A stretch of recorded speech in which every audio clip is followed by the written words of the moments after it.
Hello and welcome to Joy News at 6.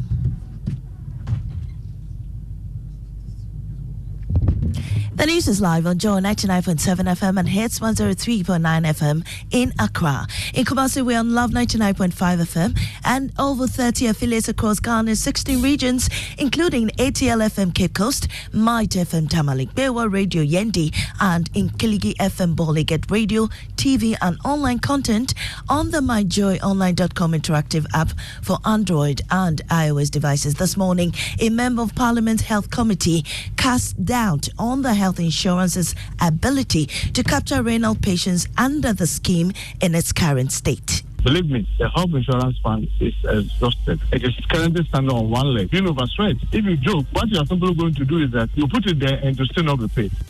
We have details as he raises key questions about contractual decisions taken by the Kolebu Teaching Hospital, which is requesting approval for increase in dialysis fees. Also, the Ghana Bar Association calls on government to quickly settle the 2 years accumulated allowances for striking jurors.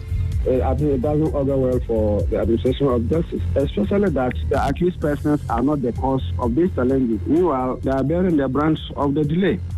And state attorneys fear prolonged closure of courts may negatively impact prosecutions. So they are now turning it on us. I was personally confronted, I almost accosted by a family who said that their case, somebody murdered their child, the person is on bail, the woman. In business, Ghana ranks 5th in Africa with highest offshore oil rig demand, indicating significant oil and natural gas reserves. We've got details on the Joy Business Report. And later, Okofonochi's historic 300-year-old kola tree felled by unknown persons in Feyasi. When we woke up today, we realized the tree has been felled. We believe the person used a machete to cut it down around 3 a.m. I am Amiesi Nyamiche Thompson. Details of these stories and more soon. Now, a member of Parliament's Health Committee is casting doubt on the National Health Insurance Authority's ability to capture renal patients under the scheme in its current state. Chief Executive Officer of the NHIA, Dr. Bernard Okoboy, says a 5-member committee has been tasked to advise on the long-term solution.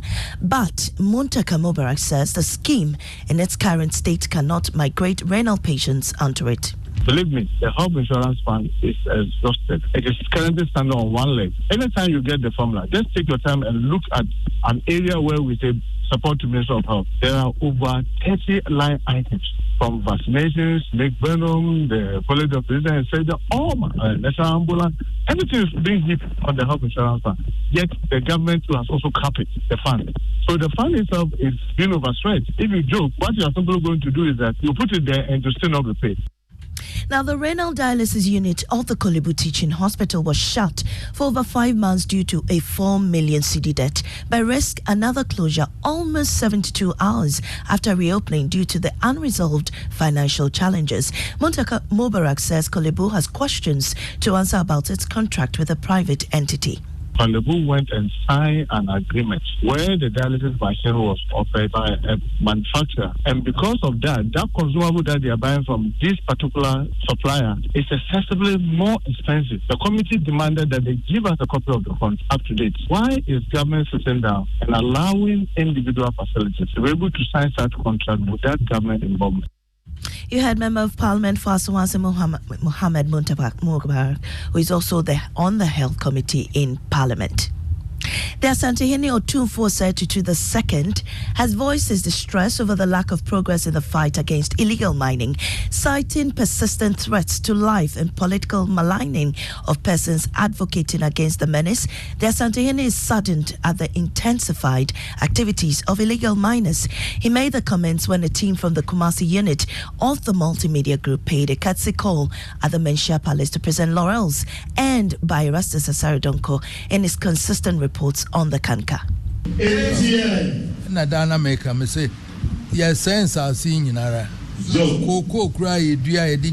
We have sold arable cocoa lands for illegal activities. The new trend is gunmen threats on people who try to access these illegal sites.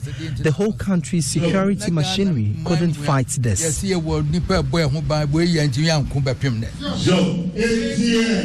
yantimi anko bepem ne say dey ho anye Asante or say to or 2-4 or say to the second.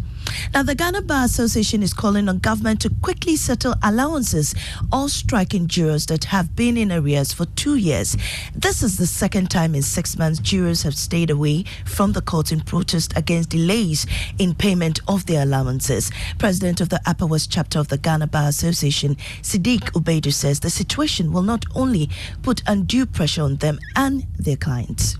This challenge came about as a result of the inability of the government to meet the demands of the jurors. One would have expected that by now the matter would have been resolved, but unfortunately it's still with us. So it's a source of concern to all of us, particularly that indictable cases cannot be heard. Assuming that you are there and at the end of the day you are acquitted and discharged, but you are there longer than you were supposed to be there because of such delays, you see that will occasion some injustice to the accused persons.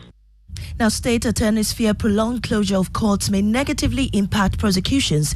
Principal State Attorney Said Abdul Shakur says he has been attacked previously for similar industrial actions by families of individuals standing trial in court. Sometimes, because of the time, the story becomes at some point incoherent. And some will even let go because they are fed up with what is happening. They think that they are not getting justice. They will go away. Yes, there are murder cases that the relations of the murdered person are here. They come to court almost every day, and yet we cannot go on. So that they are now turning it on us. I was personally confronted, I almost accosted by a family who said that their case, somebody murdered their child, the person is on bail, roaming, yet nothing is happening in the court. Away from that, Member of Parliament for Impraiso, Davis Ansah, has accused members on the board of the Volta Resettlement Fund, including some MPs from the Volta region, for sitting on funds meant for flood victims. His comments come in reaction to calls on government to come out with a comprehensive resettlement plan for the communities affected by the Akosombo Dam spillage. I was stating the fact that some members of parliament on both sides, sit on the board. The VRA is mandated to release, I think, $500,000 every year to the fund. I know that last year they did release this fund. Yes, I've been told that the government in times past have released the funds. But you see, granted that it was not being done, and now they are doing it just because there's an issue of flooding in some parts of this country. It shows you how responsive the VRA is to the very needs of our people. It is not just the 2.86 million that I talked about. But Member of Parliament for North Tongue, Samuel Okujetua Blacko, says there was no money in the fund at the time of the disaster, and he's called on government to attach some urgency to its response to the woes of flood victims. My information is that it was when this disaster occurred that monies were released into that fund. I don't know when disbursements will take place. But look, we were in this country when the Apiati disaster occurred. We saw the level of commitment. We saw the seriousness. We saw how a centralized fund was established. Independent presidential aspirant Alan Tremontin says partisan leadership has been the bane of Ghana's socio-economic development. Speaking to Joy News on the sidelines of the Greater Accra edition of Movement for Change Volunteers Activation and Orientation, Tremontin said the current economic hardship can only be salvaged if Ghanaians shift from partisan leadership to transformative leadership. Despite of all the efforts of these two dominant parties, Ghana is still unable to move beyond where we've been over these couple of decades. So they are looking for change. They are looking for transformation. And the Movement for Change is seeking now to provide an opportunity for Ghanaians to go beyond the two dominant parties. Now, the Feyasi Akoyam Traditional Council and the police have joined forces in search for persons believed to have felled the historic kola tree planted by Asante's revered chief priest Okonkwo Anoche. The tree planted centuries ago holds historical significance to the Asante Kingdom and served medicinal purposes for residents living close to the sacred tree. Emmanuel Bright Kweku has more. Known as the Okonkwo Anoche Basin, the Feyasi kola tree is believed to have been felled in the middle of the night by unknown perpetrators. The tree now lies lifeless with its stump seated deeply in the middle of the Kumasi-Atonsu Lake Bosomtwe Road.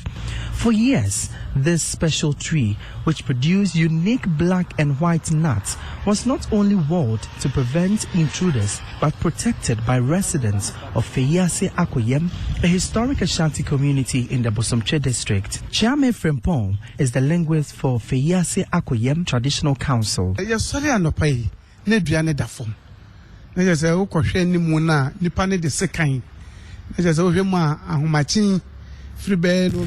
we woke up today, we realized the tree has been felled. We believe the person used a machete to cut it down around 3 a.m. The tree is between the palace and the local community school. Emmanuel Bright Kweko with that report. That's it for the bulletin. In our top story, Member of Parliament on the Health Committee, Muntaka Mubarak, casting doubts about the health insurance ability to capture renal patients under the scheme in its current state. I'm Amisi Nyamiche Thompson. Business is next on the Super Morning Show.